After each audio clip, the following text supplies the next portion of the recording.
사도행전 8장 우리 1절에서 8절입니다. 제가 먼저 봉독합니다. 사울은 그가 죽임 당함을 마땅히 여기더라. 그날에 예루살렘에 있는 교회에 큰 박해가 있어 사도 외에는 다 유대와 사마리와 땅끝으로 흩어지니라. 경건한 사람들이 스데반을 장사하고 위하여 크게 울더라. 사울이 교회를 잔멸할세 각 집에 들어가 남녀를 끌어다가 옥에 넘기니라. 그 흩어진 사람들이 두루다니며 복음의 말씀을 전할세 빌립이 사마리아 성에 내려가 그리스도를 백성에게 전파하니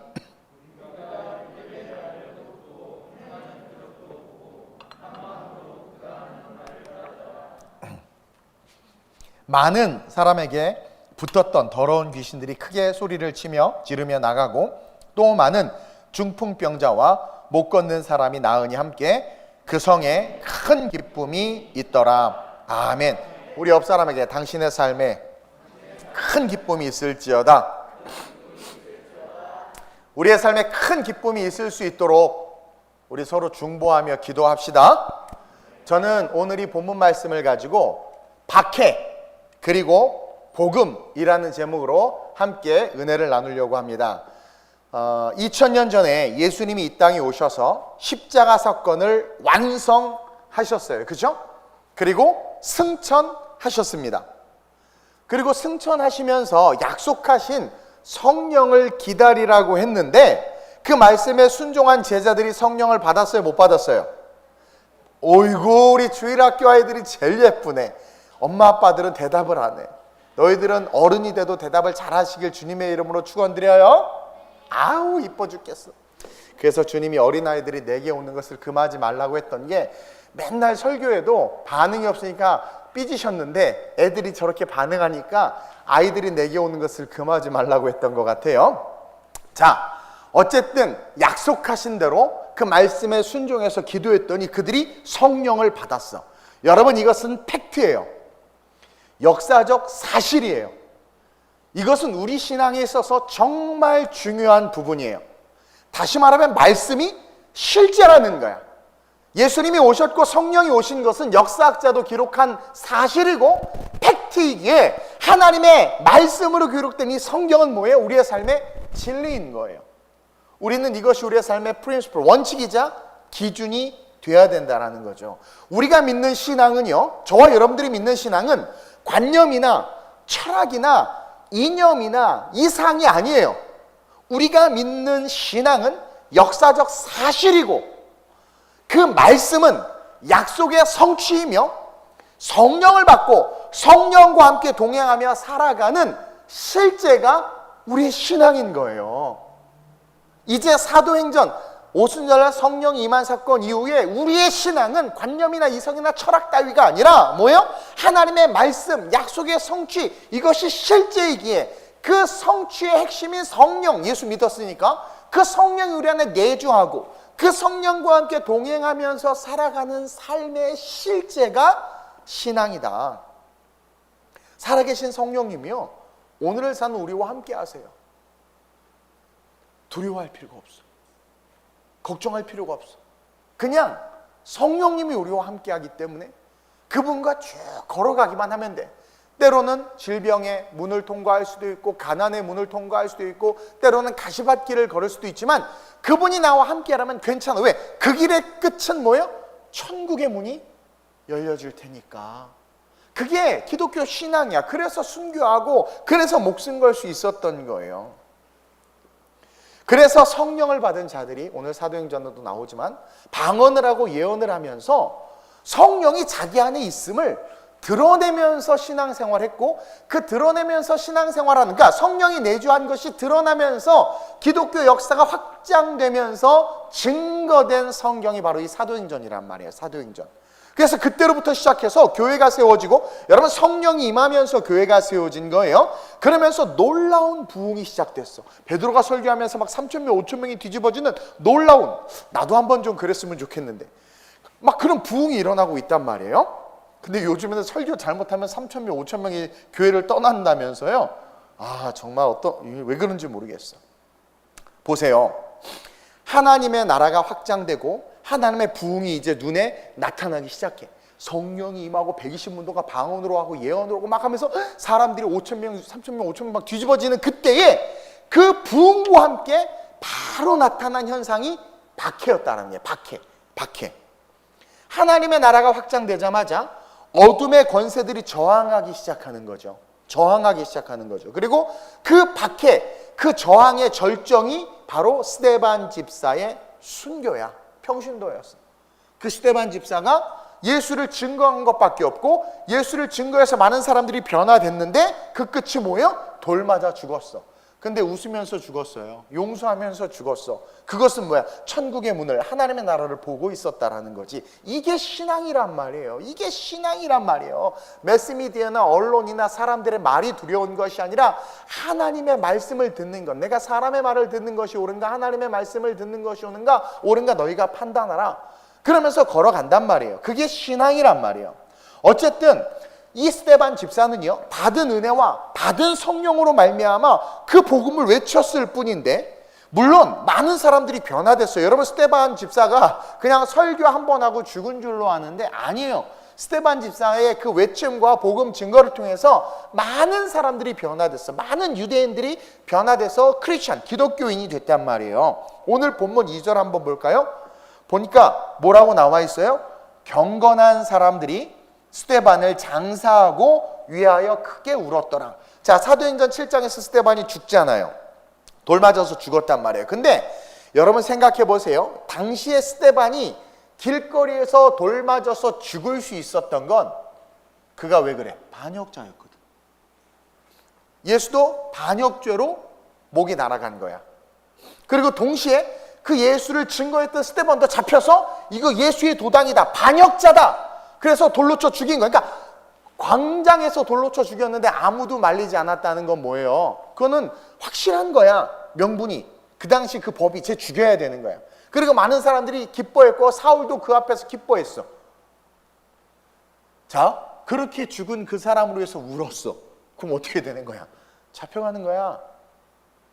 반역자의 편을 드니까 저것도 예수의 도당이네 하고 어떻게 돼요? 잡혀갈 수 있는 상황이야. 그래서 여러분들이 성경을 좀 깊게 볼 필요가 있어요. 자세히. 자, 스데반이 죽어서 반역자로서 죽었기 때문에 조용히 입 다물고 있어야 되는데 예수도 잡아 죽인 대제사장이란 말이에요. 그리고 스데반을 잡아 죽였단 말이에요. 그런데 또 예수 믿는 자야, 그럼 걔도 죽여야 되는데 많은 사람들이 대놓고 지금 슬퍼하고 있어. 근데 재밌는 건 뭐냐면 그렇게 그 스데반이 죽은 것을 대놓고 슬퍼하는 그들을 유대 지도자들이 못 잡아 죽이네? 왜 그런가 가만히 봤더니 그들이 2절에 경건한 사람들이었대. 이게 이런 사람이 아니야. 유력자들이었던 거야. 그러니까 그 당시에 은혜 받은 스데반이요, 복음을 전했을 때 당시의 기득권 측, 권력과 힘을 가졌던 자들, 지금 이 초대교회가 막 생성되면서 사도행전 이 초반부에 이 박해는 유대인들 안에서의 박해였단 말이에요. 그리고 그 박해의 가해자는 누구였냐면 율법주의자들, 다시 말해서 종교적 힘을 갖고 있었던 자들, 그리고 핍박당하는 자는 예수 믿는 자들. 그 사이에 누가 있었겠어요? 유력자들이 있었겠지. 근데 그들이 스데반의 설교에, 복음 증거에 감동을 받아서 그를 사랑했고 예수 믿는 걸 드러냈는데도 불구하고 유대 지도자들이 그들을 잡아들이지 못했던 건 그들이 힘이 있었으니까. 그것처럼 그래서 유력자들이어서 못 건드렸던 거예요. 스데반의 복음은요, 그 선포는 능력이 있었기 때문에 당시 유력한 자들을 변화시킬 수 있었어요. 힘 있고 권력 있는 자들이 변화된 거야. 우리는 이런 복음을 좀 증거해야 되는데, 어쨌든 우리가 보기에 스데반이 힘없이 죽은 것 같지만 사실 그는 엄청난 영향력을 행사하고 있었던 거야. 이는 그가 가진 복음이 능력이었기 때문인 거예요. 스데반 자체는 별 볼 일 없어. 근데 그가 전한 복음이 능력이 있고 동시에 제가 성령을 강조했죠. 성령이 일을 하셨던 거야. 그가 외쳤을 뿐인데 성령이 일하셨던 거죠. 그래서 그들이 변화될 수 있었던 거예요. 근데 하필 그 스데반의 죽음과 함께 예루살렘 교회에 본격적인 박해가 시작돼요. 이게 역사야. 그래가지고 스데반이 딱 죽으니까 이 유대 기득권층들이 우와, 알죠? 사람 한 명 죽으면 우와 하는 거. 이야, 우리가 다 예수 믿는 놈을 다 잡아 죽여야지. 그래가지고 오늘 봐봐요. 3절에 사울이 교회를 잔멸하였어요. 여기서 이 잔멸하다는 것은 말 발고 막 짓밟아 죽이는 거야. 그러면서 막 그렇게 막 기세가 등등한 그런 상황이었단 말이에요. 복음의 능력이 드러났는데, 그래서 유력자들이 변화됐는데 막 부흥하는데 동시에 지금 어떤 일이 일어나? 박해가 오는 거예요. 박해가. 사도행전 8장 1절이죠. 시작. 사울은 그가 죽임당함을 마땅히 여기더라. 그날에 예루살렘에 있는 교회에 박해가 있어. 자, 보세요. 사울은 그가 죽임당함을 마땅히 여기더라. 사람들이 사울 앞에 옷을 던져놓고 스데반을 돌로 쳐 죽였는데 사울이 보기에 쟤는 돌로 맞아 죽어도 합당한 놈이야, 그런 거예요. 근데 스데반은 복음의 능력을 드러내서 많은 유력자들을 변화시킨 상황이란 말이에요. 영적 전쟁이 일어나고 있죠. 근데 뭐라 그래요? 그날에, 스데반이 죽는 그날에 예루살렘에 있는 교회에 큰 박해가 있더라. 이것은 다른 말로 말하면 큰 부흥이 준비되고 있다는 것과 같은 의미예요. 근데 박해와 부흥은 같이 와. 근데 재밌는 건 그 박해가 있어서 사도 외에는 다 유대와 사마리아와 모든 땅으로 흩어진 거야. 사도들은 예루살렘 교회를 지켜야 되니까 있었고, 모든 빌립 집사를 비롯해서 모든 사람이 다 도망갔어. 쉽게 말하면 도망간 거죠. 박해가 오니까 흩어진 거야.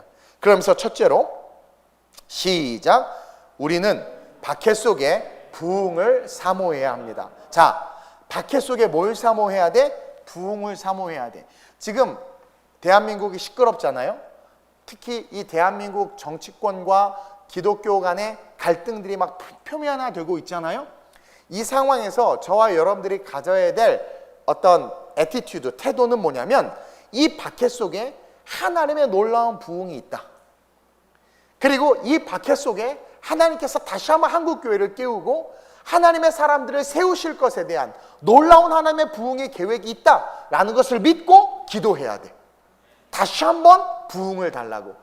박해 속에 부흥이 있어요. 자, 성령이 임하고 교회가 세워지고 부흥하기 막 시작해. 엄청나게 부흥하기 시작할 때 박해도 같이 시작됐다고 제가 지금 설교했죠. 근데 그 박해가 소소하게 시작돼서 예수 잡아 죽이면서 또 이제 막 부흥되는데 또 스데반이 죽으면서 그 죽음을 빌미로 예루살렘 교회에 막 핍박이 오면서 부흥과 박해가 막 동시에 시작이 되는 거야. 동시에 시작이 되는 거예요. 그러면서 예루살렘 교회에 엄청난 핍박이 임하고 교인들이 흩어지고 가정교회들이 막 무너지는 일들이 일어나고 있는 거예요. 지금하고 비슷한 것 같아. 그리고 더 놀라운 건 아까도 말했지만 이 박해가 로마의 박해가 아니고 이방인들의 박해가 아니고 같은 유대인들끼리의 박해였어요. 쉽게 말하면 한국 사람들끼리 서로 싸우는 거야. 지금 율법주의자들과 복음주의자들이 싸우는 거야. 쉽게 말하면 같은 유대인들끼리의 박해였단 말이에요. 그래서 로마가 아니라 유대인들, 율법에 묶여있는 자들에 의한 박해였다. 그들이 기독교, 여기 제가 이제 기독교라고 말하는 건 예수 믿는 거죠. 예수의 도, 그리스도를 말해요. 기독교를 박해했던 이유는 예수의 부활을 증거하는 기독교가 당시 기득권층에, 즉 유대인들에게 위협이 됐기 때문인 거야. 이걸 잘 알아야 돼. 자, 아니 예수 부활, 예수 생명, 예수 믿으면 천국 간다라는 게 왜 그 당시 유대 기득권층들에게 있어서 위협이 됐을까? 그 말이 그들에게 너무나 두려웠던 거야. 그 이유가 뭐냐면 당시 대제사장이나 서기관이나 바리새인들, 그들이 유대 지도자들이고 대제사장이 예수님을 신문했잖아요, 막. 근데 이제 그 사형 집행권은 빌라도에게 있으니까 빌라도에게 해가지고 바라바를 달라 막 그러면서 예수의 가치가 바라바보다 못한 그런 상황이었잖아요. 그래서 결국 죽였잖아. 근데 그 제자들 역시 막 복음을 증거하니까 스데반을 돌로 쳐 죽였는데 그가 죽인 이유가 뭐냐면 예수 믿으라는 그 말이 그들에게 너무나 무서웠기 때문인 거예요. 아니 예수 믿으라는 말이 왜 무서웠을까? 왜냐하면 그 당시 유대 지도자들의 힘과 권력이 어디서 나왔느냐? 율법에서 나온 거야. 그들은 근초에 하나까지 11조를 지켰고 그들은 성경을 읽었어. 구약 모세오경 토라를 읽었고 자기는 하나님의 말씀을 너무나 잘 아는 거야. 그리고 자기는 뭐예요? 율법을 다 알고 있기 때문에 다 지키는데 백성들 봐봐. 주일 성수도 안 하지. 수요예배 주일 예배도 안 나오지. 교회 나오지 말라고 하면 다 안 나오고 뭐 할렐루야하고 신나고 해수욕장은 가서 60만 뛰어놀고 막 그러잖아요. 그러니까 율법주의자들이 딱 봤을 때 저 지옥 갈 놈들. 자기는 의로운 거야. 그리고 백성들 앞에 봐라, 성경이 이르기를 율법이 어쩌고저쩌고 하니까 애들이 맨날 어머 난 하나도 못 지켰는데, 난 또 이쁜 여자 지나갈 때 눈 돌아갔는데, 아우 난 또 엄마 집에 가서 10,000원 훔쳤는데, 보지 말아야 될 걸 봤는데, 막 이러면서 그러니까 못 견디는 거야. 그러니까 힘이 거기서 나와. 그래서 제사장이나 막 이런 사람들 보면 백성들이 벌벌벌벌벌 떨었어. 여러분들이야 목사 봐도 우습게 여기잖아요. 막 인사도 안 하고 막 그러잖아. 막 넌 뭐냐 막 이러잖아요. 근데 그 당시는 안 그랬어. 막 제사장이나 막 서기관 바리새나 막 읍수했단 말이에요.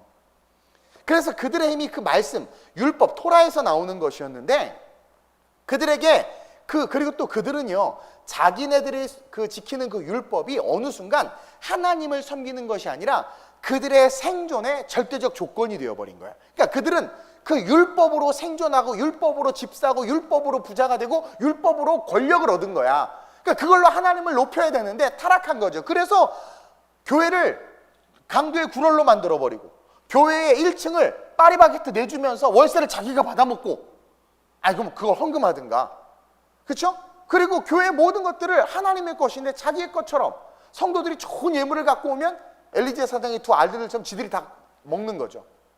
헌금을 헌금 막 자기가 주머니 막 넣고, 그러면서 주님의 뜻이다 막 그러고. 헌금 자기한테 주는 거, 하나님 앞에 교회에다 드리는 거지. 그러니까 그런 어느 순간 자기가 가졌던 그런 그 율법적인 것들이 하나님을 섬기는 것이 아니라 자기네들의 생존의 조건이 된 거죠. 그런 성전에서 세를 받고 막 그런 일들을 했던 거야. 그러니까 옳고 그름이 아니었던 거예요. 자, 보세요. 자기네들이 가진 율법의 관점으로 사람들을 판단하고 재판했어. 옳고 그름이 아니라 자기들에게 위협이 되느냐 위협이 되지 않느냐가 선과 악이 돼버린 거야. 그래서 예수님이 사랑을 전파하고 막 율법을 완성했다고 그러고 막 그러니까 자기네들의 생계에 위협이 되는 거죠. 그래서 죽인 거야. 그러니까 그들에게 있어서 선은 뭐냐? 자기에게 생계에 유익이 되면 선. 악은 뭐냐? 자기네들의 생계와 자기네들의 권력과 자기네들의 정치에 위협이 되면 악.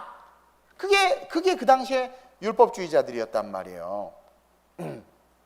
그들에게 있어서의 정의, 그 율법주의자들에게 있어서의 정의는 바라바를 달락이었어. 살인자, 강간범죄, 극악무도한 유대 최고의 범죄자인데 그를 풀어달래. 그게 정의, 저스티스라고 말하고 있단 말이에요. 지금 말이 돼요. 재판장에서. 재판장 앞에서 바라바를 달라는 게 정의라는 거야. 왜? 그 악한, 흉악한, 극악무도한 놈이 나와서 백성을 죽이든 백성의 재산을 빼앗든 관심이 없어. 왜냐면 예수가 나오면 자기 기득권이 다 무너져. 집 다 팔아야 되는 거야. 이제 종교로 장사 못해. 그러니까 어떻게 되는 거야? 예수 죽이라는 거야. 차라리 바라봐 달라 이거야. 그들에게 있어서의 정의, 그들에게 있어서의 선, 그들에게 있어서의 올바름이라는 것은, 정치적 올바름 PC는 뭐예요?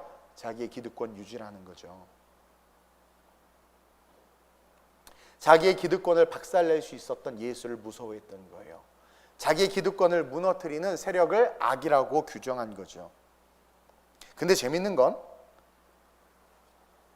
기독교는요, 유대인들을 위협하지 않았어. 그들을 위협하지 않았어. 그치, 충만아? 그랬어요? 기독교가? 야, 제사장, 예수 사랑이다! 막 이랬어? 아니야. 그리고 그런 거 탐하지도 않았어. 그냥 예수 믿으면 천국 간다라는 거야. 기독교인들은요, 유대인을 위협하지 않았어요. 율법주의자들에게 엄포를 놓거나 강압적으로 전도하지 않았어요. 그냥 사랑으로 섬겼어. 빵 하나 나눠주고 사랑으로 섬기고 예수님의 그 복음, 부활의 복음을 전한 것뿐인데, 그 복음 자체가, 그 복음 스스로가 그들을 두렵게 했다는 걸 발견해야 돼. 그 복음 자체가 가진 능력인 거예요.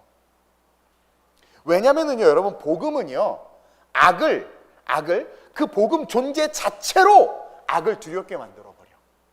아주 비일한 예가, 예수님이 거라사지방에 딱 갔는데 귀신들이 지들이 막 자아 비판하고 막 신앙 고백하고 난리가 났잖아. 난 귀신입니다. 막 그러면서 왜 여기 오셨습니까? 아니, 예수님이 그냥 그 지나가려고 가는데, 그냥 복음 자체는, 진짜 살아있는 복음은, 진짜 그 복음의 신앙을 가진 자들은 세상을 두렵게 해요. 두렵게 하려고 하는 게 아니야.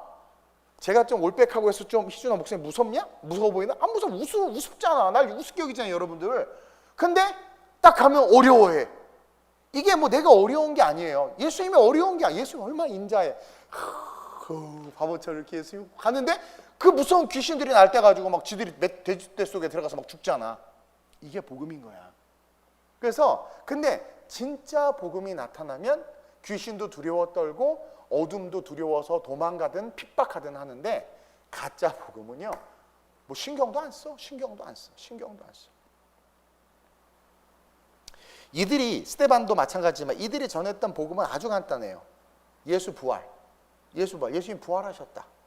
그리고 예수 믿으면 천국 간다. 사도행전 16장 31절이 한마디로 정리하면 시작. 이르되 주 예수를 믿으라. 그리하면 너와 내 집이 구원을 받으리라. 이 말이 기득권층들에게 그렇게 무서웠던 거야. 유대인들에게 주 예수를 믿으라. 그러면 너와 내 집이 구원을 받으리라. 근데 그들은 율법을 다 지켜라. 그래야 구원을 받는다. 너네 율법 못 지키지? 하면서 나 율법을 다 지켜. 그러니까 너희들은 나를 경배해야 되고, 뭐 그런 어떤 종교적 권위, 잘못된 권위, 이걸 가지고 있었던 거죠. 근데 주 예수를 믿으면 구원받는다고 하니까 자기네들의 입지가 완전 좁아지는 거잖아. 자기네들이 권세를 부릴 수 있는 영역이 없어지잖아요. 율법을 다 지켜야 구원받는, 자기네들의 밥줄인데 그게.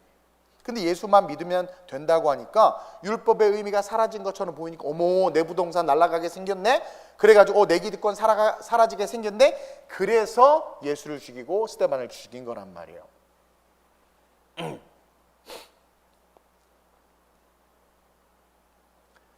그 유대인들이, 같은 하나님을 믿는 하나님의 백성들이 예수 믿는 유대인들을 핍박했다. 교회 안에서 요즘 싸우고 있는 모습들, 안타까운 현실이죠. 어쨌든 사울도 마찬가지로 이제 나중에 이름이 바울로 바뀌죠. 그 율법의 메인자였어요. 기독교를 용납할 수 없었던 자죠. 그래서 오늘 본문 3절처럼 열심히 사울이 예수 믿는 자를 잡아 가두고 죽인 거예요. 3절 한번 더 읽어볼까요? 시작. 사울이 교회를 잔멸할세 각 집에 들어가 남녀를 끌어다가 옥에 넣어. 이게 너무나 당연했어. 자연스러웠어. 만약에 신이 있고 하나님이 실제한다는 걸 사람들이 다 안다면 함부로 교회 못 하겠죠. 근데 사람들 눈에 하나님이 안 보이는 거예요.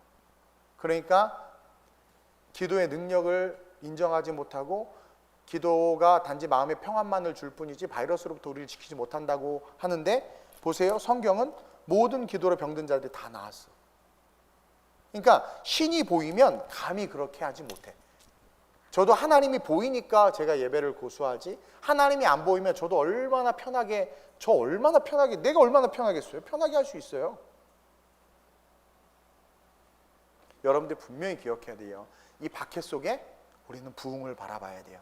지금 이 엄청난 박해가 있었는데 이 이후로 봐봐. 사울이 뒤바뀌고 온 유대인들이 막 예수 앞에 나오고 막 이방인들이 뒤집어지고 빌립이 가가지고 막 마술사 시몬을 뒤집고 막 난리가 나죠. 근데 그게 엄청난 박해 속에서 이루어졌다. 따라서 여러분들 너무나 박해와 핍박만 바라보지 말고 하나님께서 내 삶을, 우리의 삶을, 한국교회를 부흥시킬 것에 대한 기대를 가졌으면 좋겠어요. 그리고 그것을 위해서 기도했으면 좋겠어요. 하나님이 다시 한번 한국교회를 세우고 하나님의 사람들을 세우고 지금은 악을 행할지라도 사울처럼 그들을 바꿔서 하나님의 도구로 쓰실 것이다라는 믿음을 가지고 기도하는 저와 여러분들이 돼야 된다는 거예요. 그러면서 둘째로 기억해야 되는 것은 시작. 아무리 박해가 심해도 복음은 부흥해. 박해와 부흥은 같이 와요. 그러나 아무리 박해가 심해도, 박해하는 것이 이기는 것 같아도 결국 복음이 이기고 복음은 부흥한다. 자 보세요.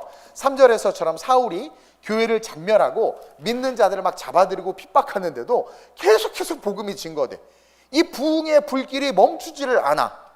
예수의 부활을 전하며 그 예수 믿으면 다 구원받는다는 이 단순한 복음, 이 아주 단순한 복음, 이게 계속해서 증거되는 거야. 너무 신기하게 이 단순한 복음이 뭔가 이상하게 계속해서 예루살렘에 불이 번지듯 막 번지는 거야.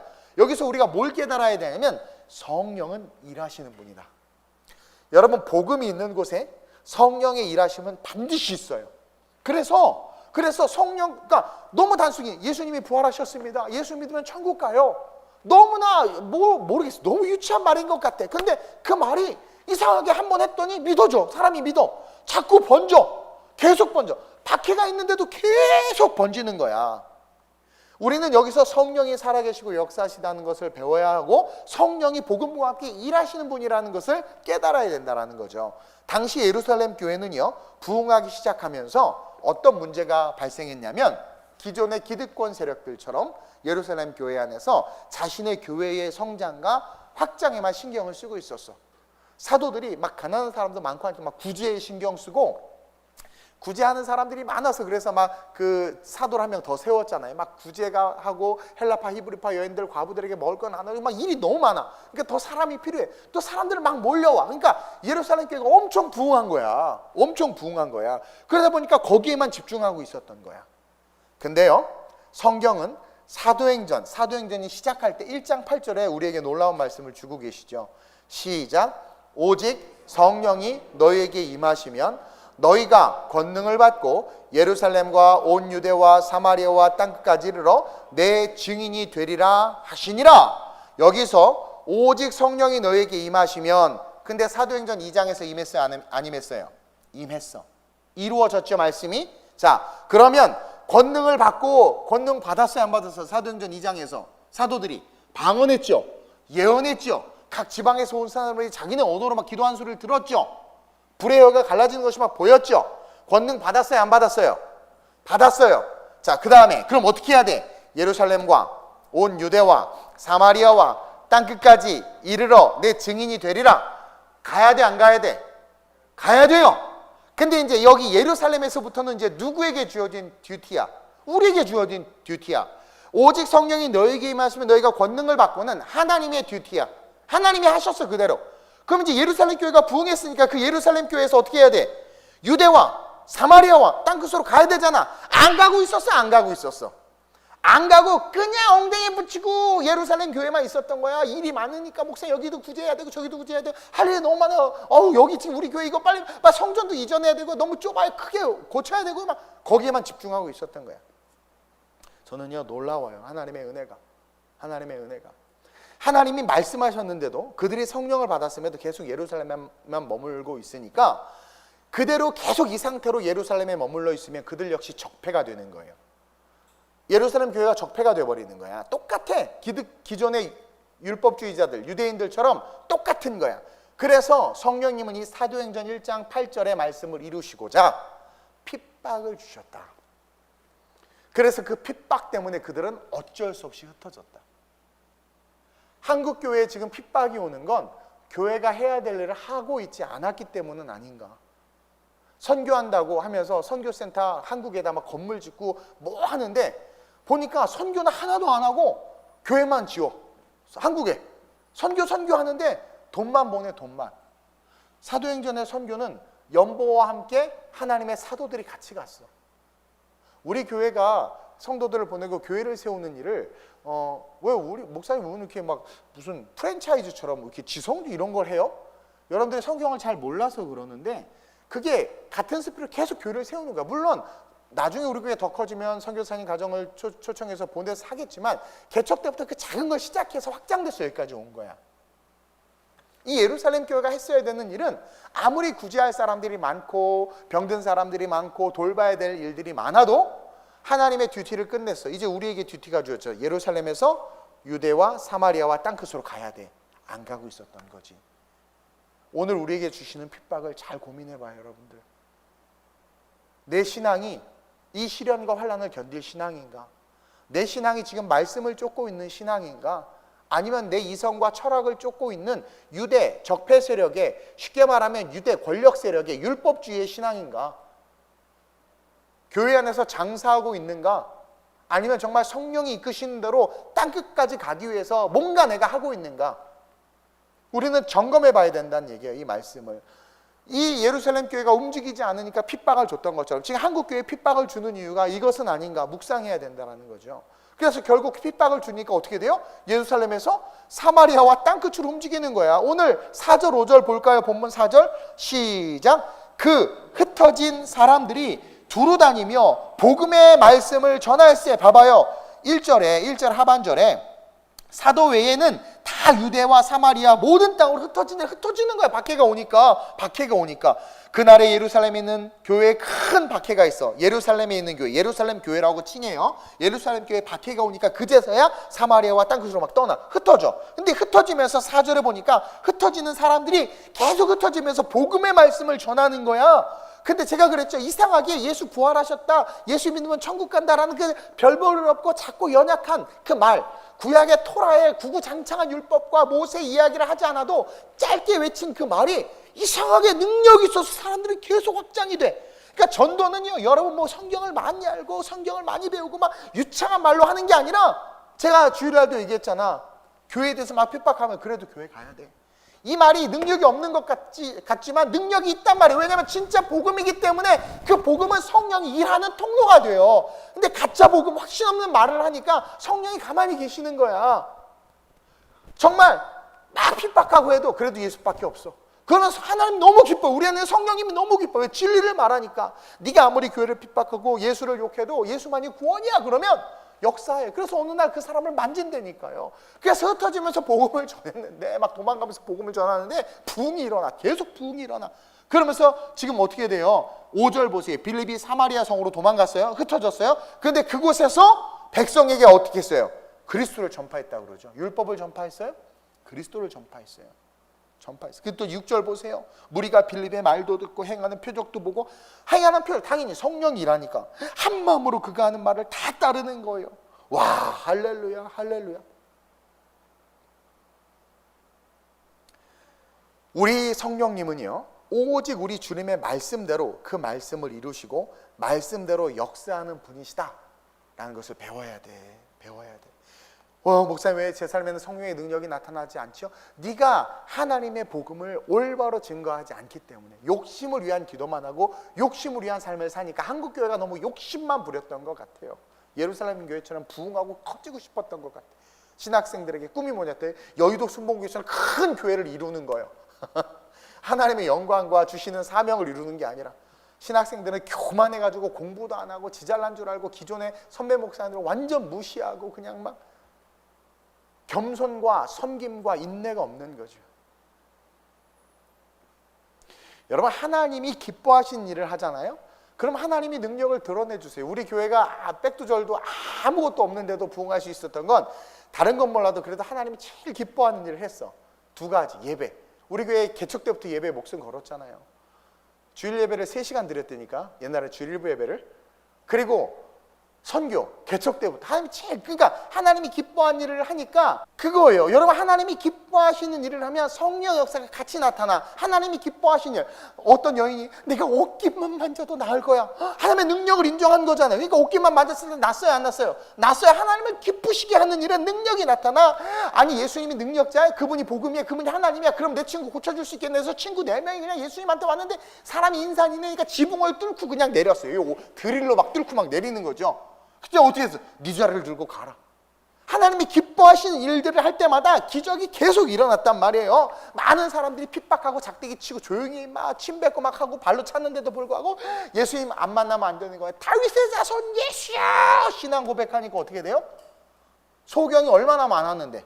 근데 바디메오만 눈 떴어. 바디메오만. 다니엘이 기도하면 죽인다고, 사자굴에 던진다고 했는데 하나님이 기뻐하신 일을 했죠. 하나님 기뻐하신 일, 어떠한 환경 속에서도 기도해. 그랬더니 어떻게 돼? 사자굴에서 건진받죠? 따라합시다. 하나님이 기뻐하신 일을 하면 내 안에 성령님은 능력으로 나타나신다. 근데 하나님이 기뻐하는 일을 안 하니까 여러분들 안에 있는 성령님이 계속 주무시고 계시는 거예요. 여러분들 안에 잠들어 있는 자이언트를 깨우란 말이에요. 거대하고 거룩하고 위대하신 성령님을 깨워야 된단 말이에요. 그러면 세상 누가 두려워? 하나도 안 두려워. 근데 여러분들 세상이 커 보이고 두렵죠? 여러분들 안에 계신 성령님이 주무시는 거야. 안 계시는 거야. 하나님이 기뻐하는 일을 할 때 능력이 나타나. 이 평범한, 여러분, 이 빌립은요, 예수님의 제자 빌립이 아니라 평신도 빌립이야. 평신도 빌립. 근데 도망가가지고 어떻게 돼요? 사마리아에 와가지고 복음을 전했는데 거기서 누굴 만나? 마술사 시몬 만나죠. 마술사 시몬이 40년 이상 오랜 시간을 마술을 부려서 능력과 기적을 막 나타냈어. 근데도 불구하고 빌립을 부러워했고, 어떻게 빌립과 영적 전사가 깨지고 결국 그 마술사가 변화되는 역사가 일어나죠.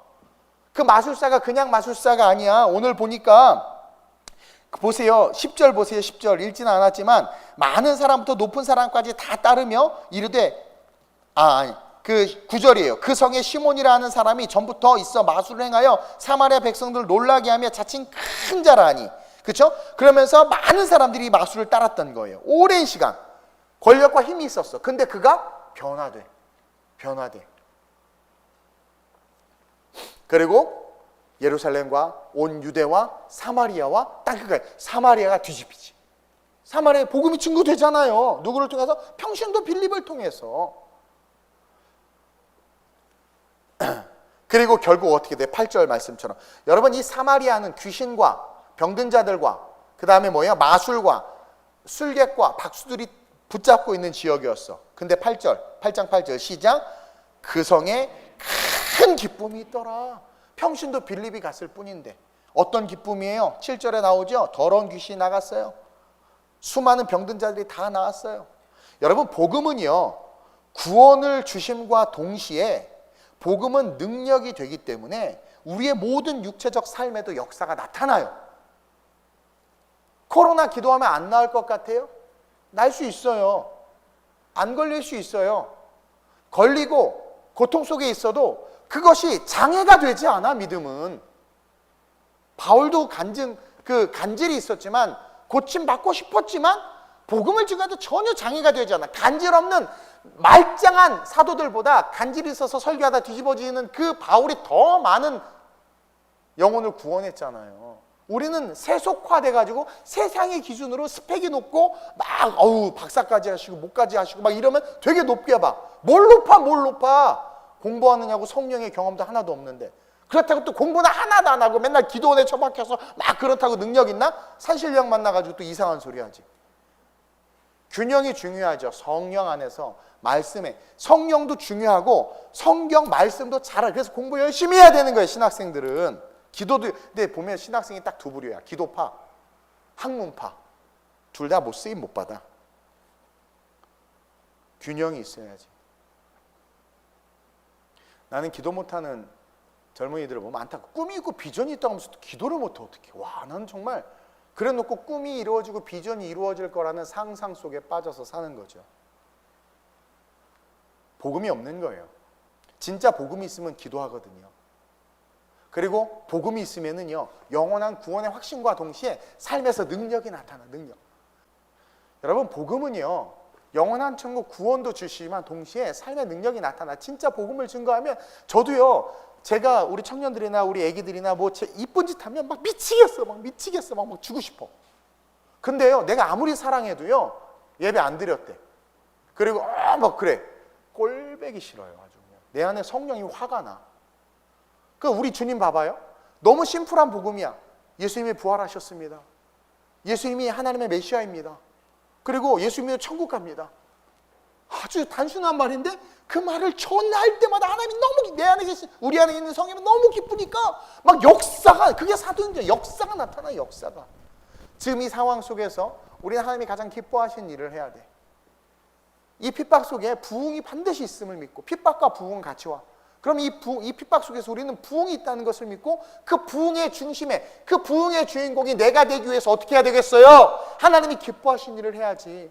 더 열심히 예배하고 TV 앞에서도 더 경건하게 예배하고 하나님의 영광을 위해서 내가 지금 이 상황을 살 수 있는 게 뭔가를 바라보면서 정말 하나님을 더욱더 찬양하고, 또 중보하지 못했던 것들 중보하고, 텅텅 빈 교회 주중에는 나와서 기도하고, 우리 나와서 기도하는 건 너무나 은혜야.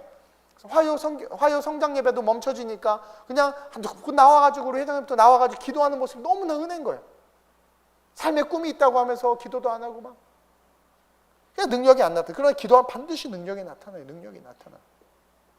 육체의 삶에도 역사가 나타나고. 저 여러분 그걸 꼭 기억하세요. 흩어졌지만 도망가면서도 말씀을 전했고, 말씀을 하나님이 기뻐한 일 하니까 하나님은 마술사도 이기게 하시고 막 능력을 드러내게 하시고 막. 얼마나 멋있어요. 그런 인생을 살아가는 저와 여러분들이 됩시다. 그러면서 마지막으로 시작. 하나님은 박해와 복음 속에 위대한 하나님의 사람들을 세우신다. 여러분, 이 박해와 복음 속에 위대한 하나님의 사람을 하나님은 세우신다라는 거죠. 우리가 그 한 사람이 됐으면 좋겠어요. 우리 교회가 이 박해 속에 그 한 교회가 됐으면 좋겠어. 여러분, 오늘 본문에 등장한 사울 잠깐 등장하죠. 그리고는 성경은 우리의 시선을 평신도인 빌립에게로 잠깐 가게 했다가 사도행전 9장에서 다시 이 악한 사울이라는 사람에게로 우리의 시선을 다시 옮겨가. 이것은 우리에게 여러 가지를 의미해요. 누구나 하나님의 위대한 일을 감당할 수 있다라는 것을 보여줌과 동시에 아무리 악한 자라 한다 할지라도 박해 속에서 하나님은 그 한 사람을 택해서 정말 위대하게 쓰신다. 사울이 어떻게 보면 우리에게 소망이야. 왜?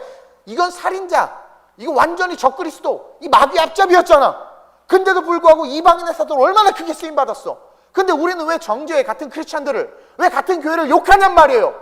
실수할 수 있고 미스테이크 할 수 있단 말이에요. 그러나 하나님이 어떻게 쓰실지 모르잖아. 품고 사랑해야지. 사울은 율법주의자였어요. 스데반이 돌 맞아 죽는 것을 보면서 웃었고 그 프라이드를 자기가 가졌던 사람이야. 예수 믿는 자들을 잔멸했던 자였단 말이에요. 근데 하나님은 그런 자를 변화시켜서 위대한 사도로 세우셨어. 사도행전 9장 4절에서 6절 시작. 땅에 엎드려져 들음에 소리가 있으되 사울아 사울아 내가 어찌하여 나를 박해하느냐 하시거늘 대답하되 주여 누구시니까 이르시되 나는 내가 박해하는 예수라. 여러분 여기서 뭘 배워야 돼?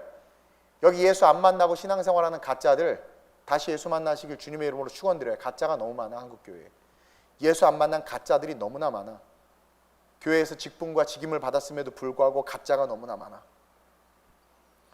이념으로 신앙생활하는 자들이 너무나 많아. 율법과 자기의 생각으로 신앙생활하는 자들이 너무나 많아. 말씀 앞에 엎드려지는 자들이 없어. 사울이요 하나님 믿는 사람이었어요. 모세 오경을 달달 외웠던 사람이야. 여러분 유대인이라고 그랬죠. 오늘 핍박과 이 박해의 주인공 유대인들끼리 싸우는 거야. 다 하나님의 백성, 하나님을 아는 자들이고 구약을 믿는 자들이란 말이에요. 근데 차이점이 뭐예요? 차이점이 뭐야? 그 하나님을 못 만났어. 어떻게 해야 돼? 땅에 엎드려져야 돼.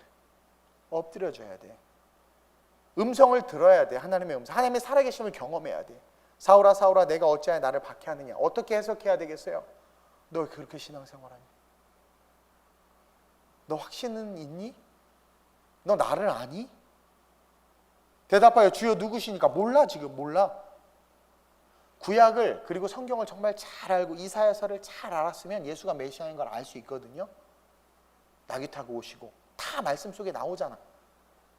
근데 안 믿었어. 왜?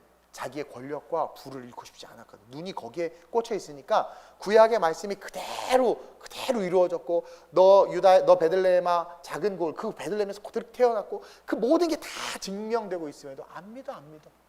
예수가 태어날 때 그 난리가 났었잖아요. 난리가. 예수님 태어날 때 안 믿어. 30년 지나니까 다 까먹었어. 신앙생활 30년 하니까 은혜 다 까먹었어.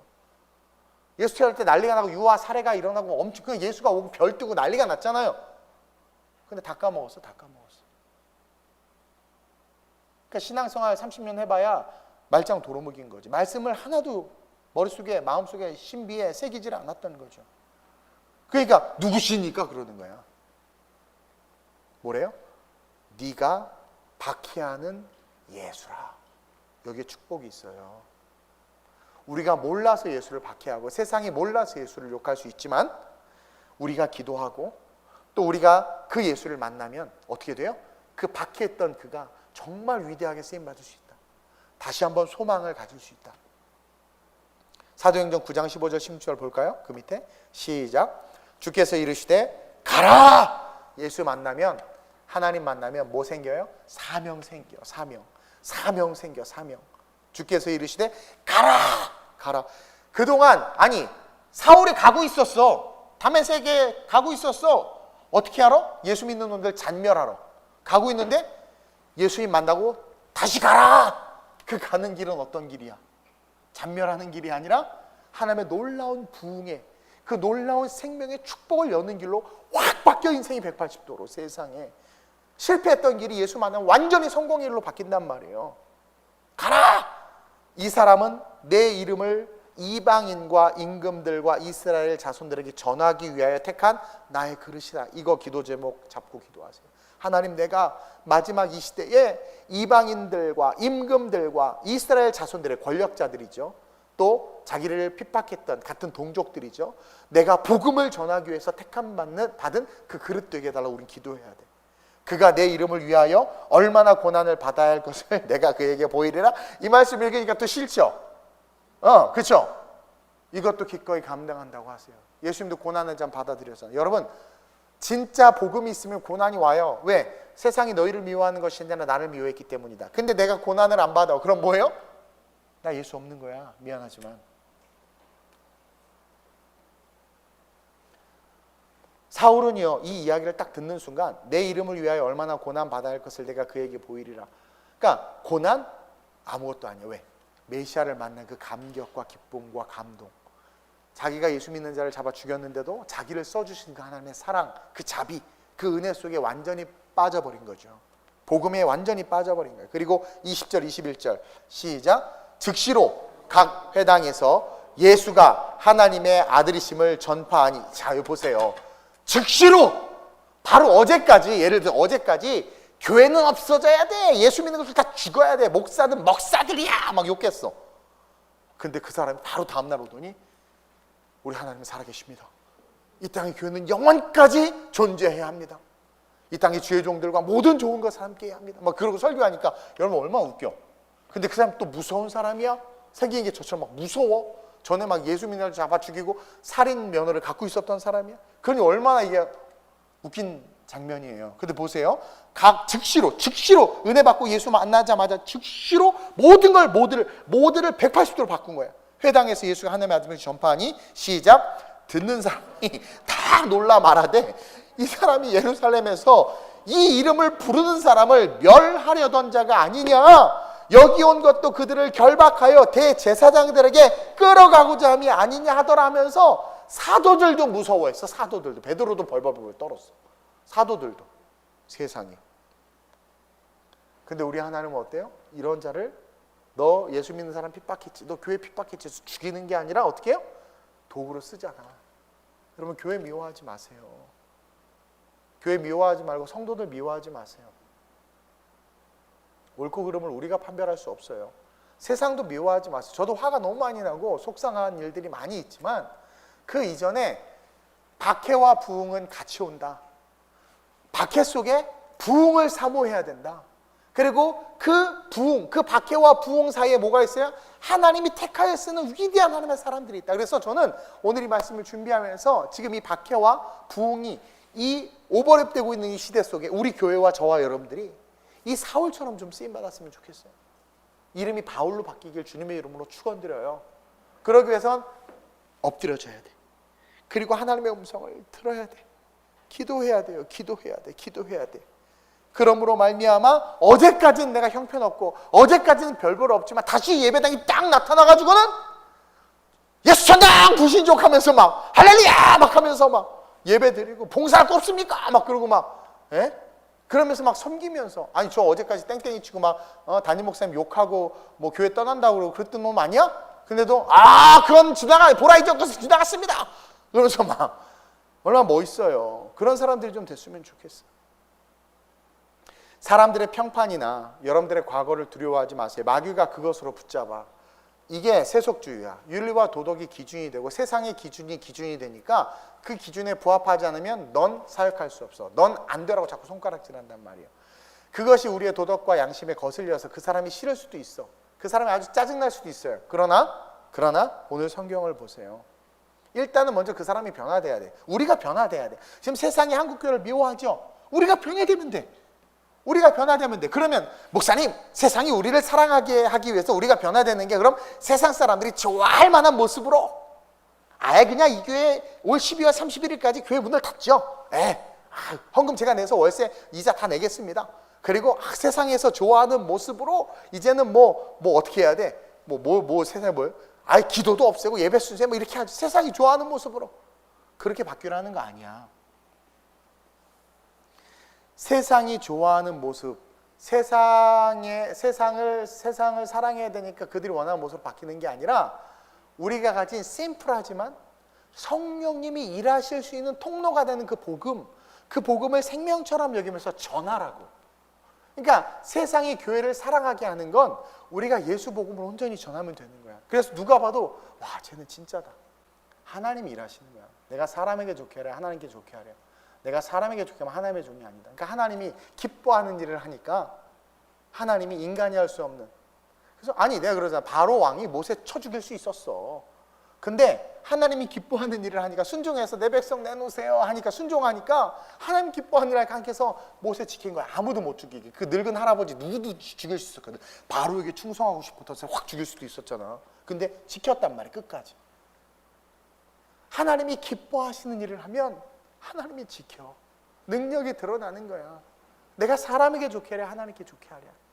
만약에 한국교회가 세속화되지 않고 한국교회가 막 고집을 피우지만 진짜 신앙 안에서 하나님이 기뻐하시는 일 온전히 했다면 믿지 않는 사람이 봐도 아, 저 사람의 어떤 종교성, 저 사람의 저런 신념은 인정해줘요. 근데 그걸 우리가 못 보여줬던 거야. 그러니까 뭐 돌로 얻어맞아도 할 말이 없는 거지. 짱돌로 얻어맞아도. 그럼 어떻게 하느냐? 지금부터 다시 하면 되는 거야. 다시 하면. 그래서 오늘 이 말씀을 통해서 배워야 돼요. 우리 하나님이 얼마나 복음이 전파되는 것을 원하셨으면 하나님은 하나님이 하실 일을 다 했어. 약속한 성령을 기다리라.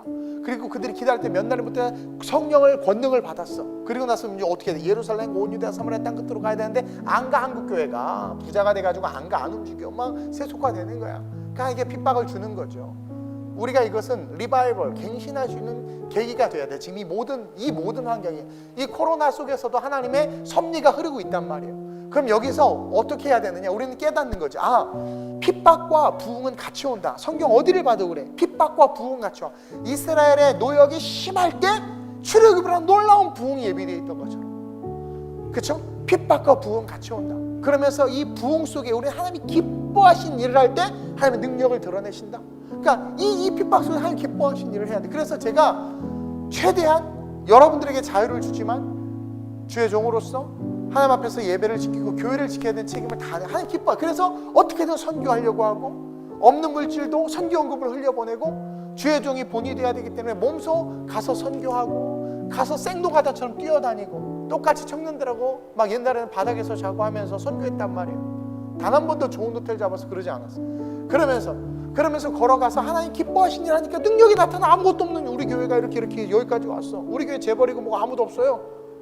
근데도 그 고사리 같은 헌금들로 하나님께서 이렇게 교회를 부흥시켜 주셨고 지성전 교회들을 세우게 하셨단 말이에요. 하나님이 기뻐하시니까 옷깃을 잡았다니까 수많은 병자 중에 그 여인이 났던 거죠. 우리 교회가, 우리 이 땅의 한국교회가 저 여러분들 그렇게 바뀌어야 돼. 그러면서 동시에 어떻게 돼요? 내가 마지막 이 시대에 이 박해와 부흥 속에 하나님의 사람들을 세우시는데 내가 이 시대에, 우리 젊은이들 잘 들어야 돼. 내가 이 시대에 바울처럼 좀 일어나야 되겠다. 에스더, 내가 이 시대의 일본을 뒤집으리라. 아리가또 고자이마스. 예수사마 신지 마쇼. 막 그러면서 내가 이 시대에 정말 하나님 앞에 정말 제대로 쓰임 받아야 되겠다. 먹고 사는 문제는 둘째야. 살고 죽는 문제에 목숨을 걸고 한번 내가 바울처럼 일어나 봐야 되겠다 하면 엎드려 주여 내게 말씀하소서. 주여 내게 말씀하소서.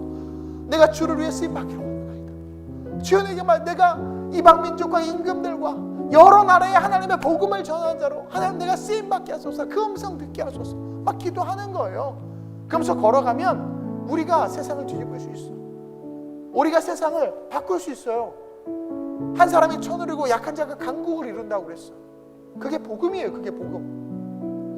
제 별명이 꿈동산인 게 머리가 큰 것도 있지만 하나님의 말씀 안에서 너무나 꿈꾸는 게 많아요. 그리고 저는 꿈만 꾸지 않아요. 누구처럼 꿈만 꾸고 그냥 주저앉아 있지 않아요. 꿈꾸고 기도하고 그리고 끊임없이 도전하고 try and error. 성경을 모방해서 막 믿음으로 기도하고 작심으로 기도하고 막 믿음으로 선포하고. 그래서 창조를 만들어내야 되는데 우리는 창조자의 아들인데 자녀들인데 계속해서 쭈그러 있단 말이에요. 코로나에 벌벌 떨고 있고 물질에 벌벌 떨고 있고 물론 그것이 두려울 수 있어요. 그러면 그 두려움을 이길 만큼 기도해야 되는데 기도하지 않는 거죠. 지금요 온갖 영적 전쟁이 가득한 세상을 살아가고 있지 않아요?